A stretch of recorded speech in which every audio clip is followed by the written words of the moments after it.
নমস্কার, শুভ সকাল ইউটিউব প্রেমীরা। বন্ধুরা, একটা ছোট বাচ্চা শিশু যখন কাঁদে তখন তার বাবা কোলে নেয়, তবু কান্না চুপ হয় না।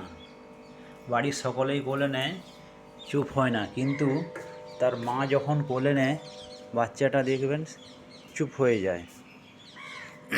আর বাচ্চাটা কখন হাসে, কেন হাসে, কখন কাঁদে, কেন কাঁদে, বা মা যখন চোখের আড়াল হয়ে যায় দেখবেন তাকে ডাকার পদ্ধতিটা বাচ্চাটার কেমন, সব তার মা বুঝতে পারে, অনুভব করতে পারে। আর সেটার জন্য কিন্তু তার মাকে খালি টেনশনে, বিনা টেনশনে থাকতে হয় সেই বাচ্চার অনুভব করতে। ঠিক তেমনি বন্ধুরা, খালি দিমাগ শয়তানের ঘর নয়, খালি দিমাগ থাকাটা জরুরি। আর এই খালি দিমাগের অনুভব অসাধারণ হয়।